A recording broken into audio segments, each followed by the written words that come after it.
Hello friends, welcome to the channel. ఇప్పుడు డిఎస్సికి సంబంధించినటువంటి సమాచారాన్ని ఒకసారి పరిశీలిద్దాం. ఎందుకంటే ఇటు తెలంగాణలోను అటు ఆంధ్రాలోను దాదాపు లక్షల మంది అభ్యర్థులు డిఎస్సి నోటిఫికేషన్ కోసం ఎదురు చూస్తున్నటువంటి పరిస్థితి. సో ఈ పరిస్థితుల్లో అటు ఆంధ్రాలో అయితే ఈ యొక్క డిఎస్సి నోటిఫికేషన్ సంక్రాంతికి రిలీజ్ అవుతుంది జాబ్ క్యాలెండర్తో పాటు అని అనుకున్నారు. కానీ జాబ్ క్యాలెండర్ రాలేదు, దాంతోపాటు డిఎస్సి నోటిఫికేషన్ రాలేదు. అయితే ఇక్కడ తెలంగాణ స్టేట్ నుంచి ఒక అప్డేట్ అయితే వచ్చింది. ఆ అప్డేట్ మనకు ఇప్పుడు ఈ యొక్క వీడియోలో నేను డిస్కస్ చేయడం జరిగింది. డిఎస్సికి సంబంధించినటువంటి కొన్ని పోస్టులు, ఒక 20,000 పోస్టులు భర్తీ చేస్తున్నాం అన్నటువంటి ఒక సమాచారం అయితే మనకు అందుతూ ఉంది. దానికి సంబంధించినటువంటి డీటెయిల్స్ ఒకసారి మనం ఇందులో పరిశీలిద్దాం. సో ఒకసారి తెలంగాణ, ఆంధ్రప్రదేశ్ రెండు రాష్ట్ర ప్రభుత్వాల ఈ డిఎస్సి నోటిఫికేషన్ గురించినటువంటి స్టేట్మెంట్లను ఒకసారి గమనిస్తే, ఇటు ఆంధ్రప్రదేశ్లో ఏ మేరకు ఈ యొక్క స్టెప్స్ రాష్ట్ర గవర్నమెంట్, రాష్ట్ర ప్రభుత్వం ఏ విధమైనటువంటి కార్యాచరణ చేస్తూ ఉంది డిఎస్సికి సంబంధించి, తెలంగాణ రాష్ట్రము ఏ విధమైనటువంటి కార్యాచరణ ప్రకటించబోతా ఉంది అన్నటువంటి ఈ విషయాల్ని నేను ఇక్కడ డిస్కస్ చేయడం జరిగింది. సో ఫ్రెండ్స్, ఈ యొక్క ఇంపార్టెంట్ ఇష్యూని, ఇంపార్టెంట్ జాబ్ నోటిఫికేషన్ మనం ఇక్కడ డిస్కస్ చేసే ముందు, friends, let me thank you all who are watching my channel and supporting my channel. Thank you so much friends. Please like my videos, share my videos and subscribe my channel. I request you all, please recommend my channel to your friends, those who are preparing for competitive exams, especially DSC and TET exam and other related competitive exams. ఎందుకంటే ప్రతిరోజు నేను డిఎస్సికి, టెట్కి సంబంధించినటువంటి ఇన్ఫర్మేషన్ని, అప్డేట్స్ని ఏ రోజుకు ఆ రోజు వీడియోల రూపంలో మీ ముందుకు తీసుకొని వస్తున్నాను. సో మీకు ఎప్పటికప్పుడు డేటా అప్డేట్ మీకు అందడానికి నేను ప్రయత్నం చేస్తూనే ఉంటాను. సో ఫ్రెండ్స్, అంతేకాకుండా ఈ డిఎస్సికి తర్వాత టెట్కి ఇంకా కాంపిటేటివ్ ఎగ్జామ్కి సంబంధించినటువంటి మెటీరియల్ నా యొక్క వెబ్సైట్లో మీకు అందుబాటులో ఉంది. సో నా వెబ్సైట్ లింక్ ఇక వీడియో డిస్క్రిప్షన్లో కింద ఇచ్చాను. మీరు అక్కడికి యొక్క లింక్ని క్లిక్ చేసినట్లయితే నా యొక్క వెబ్సైట్లోకి వెళ్ళొచ్చు. అక్కడ మీకు కావాల్సిన మెటీరియల్ మీరు డౌన్లోడ్ చేసుకునే అవకాశం ఉంటుంది. సో ఫ్రెండ్స్, ఇప్పుడు మనము ఈ యొక్క డిఎస్సికి సంబంధించినటువంటి ఈ 20,000 పోస్టులకు సంబంధించినటువంటి ఇన్ఫర్మేషన్ని ఇప్పుడు మనం ఒకసారి చర్చిద్దాం. ఫ్రెండ్స్, మనం తెలంగాణ రాష్ట్రం విషయానికి వస్తే ఫస్ట్ ఇక్కడ ఒక లేటెస్ట్ అప్డేట్ ఏంటంటే, టీచర్ పోస్టులు భర్తీ అయ్యాను అనేటువంటి ఒక హెడ్డింగ్తో మనకు న్యూస్ రావడం జరిగింది. సో ఇక్కడ ఇంకా ఏం చెప్పారంటే, బదిలీలతో మార్గం సుగమం అయినట్లేనా, కొత్త జిల్లాలకు ఉపాధ్యాయుల సర్దుబాటు పూర్తి అంటూ, ఇంకా జిల్లాల వారీగా భారీ సంఖ్యలో ఖాళీ పోస్టులు, 20,000కు పైగా ఖాళీ ఉన్నట్లు అంచనా, 4 ఏళ్లుగా లేని ఉపాధ్యాయ నియామకాలు, టెట్ను నిర్వహించక అభ్యర్థుల ఆందోళన. సో ఇది తెలంగాణ రాష్ట్ర ప్రభుత్వానికి సంబంధించినటువంటి న్యూస్ ఐటమ్. అయితే ఇక్కడ ఇప్పటి వరకు దాదాపు ఒక 20,000 ఉపాధ్యాయ పోస్టులు తెలంగాణ రాష్ట్రంలో ఖాళీ ఉన్నాయి అన్నటువంటిది ఒక అంచనా. సో అంతేకాకుండా 4 ఏళ్లుగా ఉపాధ్యాయ నియామకాలు లేవు తెలంగాణ రాష్ట్రంలో. సో దీనికి సంబంధించి లాస్ట్ టైం వచ్చినటువంటి డిఎస్సి నోటిఫికేషన్లోనే దాదాపు 15,000 నుంచి 20,000 పోస్టులు ఖాళీలు ఉంటే, అప్పటికే 13,500 పోస్టులకు మాత్రమే ప్రభుత్వము ఆమోదం తెలపడము, తర్వాత నోటిఫికేషన్ రావడము, అప్పుడు తిరిగి మిగిలిన ఖాళీలకు దశల వారీగా మేము నోటిఫికేషన్ ఇస్తామని చెప్పడం జరిగింది. అయితే తర్వాత దశల వారీగా నోటిఫికేషన్ ఇస్తామన్న తర్వాత కూడా ఎటువంటి నోటిఫికేషన్ లేదు గత 4 సంవత్సరాల నుంచి. సో ఈ 4 సంవత్సరాల నుంచి అప్పటికే మిగిలిపోయినటువంటి ఖాళీలు దాదాపు 7,000 పైచులకైతే, ఈ 4 ఏళ్లలో రిటైర్ అయినటువంటి ఉపాధ్యాయులు కూడా కలుపుకుంటే దాదాపు ఒక 20,000 అనుకున్నా. సో అంతా కలుపుకున్నా కూడా ఒక 25,000 పోస్టులు ఖాళీలు ఉన్నట్టు ఒక అంచనా ఇక్కడ తెలంగాణ రాష్ట్రంలో. సో ఇంత వేకెన్సీస్ ఉన్నటువంటి ఉపాధ్యాయులకు డిఎస్సి నోటిఫికేషన్ రిలీజ్ చేయకపోవడంలో జాప్యము ఇంకా జరుగుతూనే ఉంది. సో ఇప్పటికైనా ప్రభుత్వము ఆలోచించి, అంటే ఇప్పుడు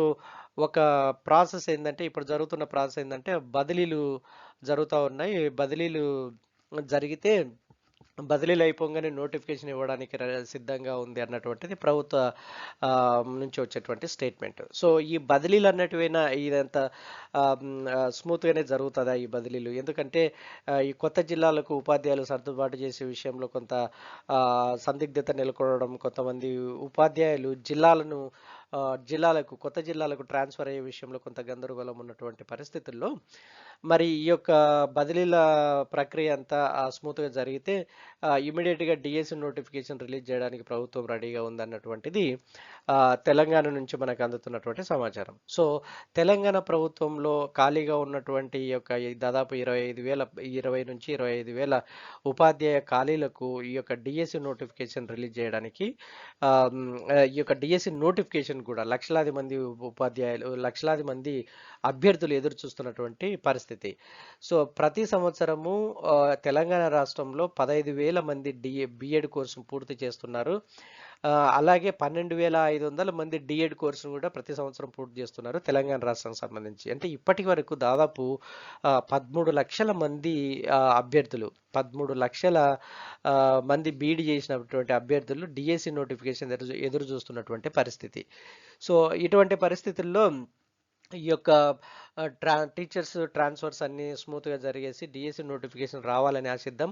సో అందుకు త్వరగా ప్రభుత్వం కూడా తగినటువంటి చర్యలు తీసుకోవాలని కూడా రిక్వెస్ట్ చేస్తూ and will hope that DSC notification will come soon in the Telangana state. అదేవిధంగా ఇప్పుడు ఆంధ్రప్రదేశ్ రాష్ట్రానికి వస్తే ఆంధ్రప్రదేశ్ రాష్ట్రంలో కూడా నిన్న సంక్రాంతికి జాబ్ క్యాలెండర్ రిలీజ్ అవుతుందన్నటువంటిది సమాచారం. ఆ జాబ్ క్యాలెండర్లోనే డిఎస్సి నోటిఫికేషన్ సంబంధించినటువంటి అంశాలు పొందుపరుస్తారని అందరూ ఎక్స్పెక్ట్ చేశారు. కానీ జాబ్ క్యాలెండర్ రాలేదు. తర్వాత డిఎస్సి నోటిఫికేషన్ సంబంధించినటువంటి సమాచారం కూడా లేదు. సో దీనివల్ల అభ్యర్థుల తీవ్రమైనటువంటి నిరాశ, తీవ్రమైనటువంటి గందరగోళం నెలకొనింది అని చెప్పడంలో ఎటువంటి సందేహం లేదు. అయితే ఇప్పుడు జరుగుతున్న ప్రాసెస్ లేదా గవర్నమెంట్ నుంచి వస్తున్నటువంటి స్టేట్మెంట్ ఏంటంటే పాఠశాలల మ్యాపింగ్ జరుగుతూ ఉంది. సో ఆ పాఠశాలల మ్యాపింగ్ అంతా కంప్లీట్ అయితే ఉపాధ్యాయ ఖాళీల భర్తీకి నోటిఫికేషన్ ఇస్తామన్నటువంటిది రాష్ట్ర విద్యాశాఖ మంత్రి చెప్పినటువంటి సందర్భం. ఇప్పుడు పాఠశాలల మ్యాపింగ్ జరుగుతుంది కాబట్టి ఆ మ్యాపింగ్ అయిపోయేంత వరకు ఎంతమంది ఉపాధ్యాయుల రిక్వైర్మెంట్ ఉంటుంది, అన్నది ఒక ఖచ్చితమైనటువంటి అవగాహనకు రాలేమని. సో ఆ మ్యాపింగ్ అయిపోయిన తర్వాత ఒక ఖచ్చితమైనటువంటి నెంబర్ తెలుస్తుంది. అప్పుడు మేము డిఎస్సి నోటిఫికేషన్ రిలీజ్ చేయడానికి అవకాశం ఉంది. అయితే డిఎస్సి నోటిఫికేషన్ రిలీజ్ చేయడానికి ఆంధ్రప్రదేశ్ గవర్నమెంట్ అంత సన్నద్ధంగా ఉంది అన్నటువంటిది ప్రభుత్వం నుంచి వచ్చేటువంటి స్టేట్మెంట్. ఎందుకంటే గత 2 వారాల కిందట కూడా నేను ఒక వీడియోలో చెప్పాను. ఈ యొక్క ఆంధ్రప్రదేశ్ రాష్ట్ర శాసనసభ స్పీకర్ తమ్మినేని సీతారాం గారు అయితే రాష్ట్ర విద్యాశాఖ జాయింట్ డైరెక్టర్ అయితే వాళ్ళు కూడా పాజిటివ్ స్టేట్మెంట్ ఇచ్చారు. ఆల్రెడీ గవర్నమెంట్ ఆ ప్రాసెస్లోనే ఉంది.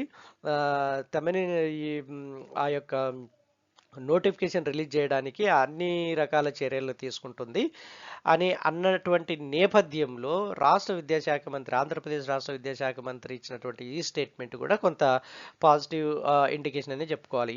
పాఠశాల మ్యాపింగ్ అయిపోయిన వెంటనే మేము డిఎస్సి నోటిఫికేషన్ రిలీజ్ చేస్తాము, అందుకు ప్రభుత్వము అన్ని విధాల చర్యలు చేపట్టింది, సంసిద్ధంగా ఉంది అన్నటువంటి స్టేట్మెంట్ని రాష్ట్ర విద్యాశాఖ మంత్రి గారు ఇవ్వడం జరిగింది. సో దీన్ని బట్టి ఆంధ్రప్రదేశ్లో కూడా డిఎస్సి నోటిఫికేషన్ త్వరలోనే రావడానికి అవకాశం ఉంది. సో అటు తెలంగాణలో ఒక చూపుతున్నటువంటి పాయింట్ ఏంటంటే ట్రాన్స్ఫర్స్, ఆంధ్రప్రదేశ్లో చూపుతున్నటువంటి పాయింట్ ఏంటంటే పాఠశాల మ్యాపింగ్. సో ఈ 2 ప్రాసెస్లు 2 రాష్ట్రాల్లో త్వరగా కంప్లీట్ అయ్యి డిఎస్సి నోటిఫికేషన్ వచ్చి లక్షలాది మంది అభ్యర్థులకు ఉన్నటువంటి నిరాశను, వాళ్ళకు ఉన్నటువంటి డిస్కరేజ్మెంట్ను తీసేస్తారని ఈ యొక్క 2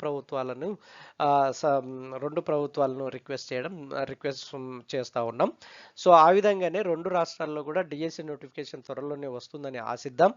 సో అందుకు అనుగుణంగా డిఎస్సి ప్రిపేర్ అయ్యేటువంటి అభ్యర్థులు మీ యొక్క ప్రిపరేషన్ని ఏమాత్రం డిస్కంటిన్యూ చేయకుండా కంటిన్యూ చేయండి. We hope for the DSC notifications in the both state will come soon, and I wish you all the best for the people who are preparing for DSC and TET examination. I wish you all the best and good luck to you all. Thanks for watching. Keep watching for latest updates. Thank you so much.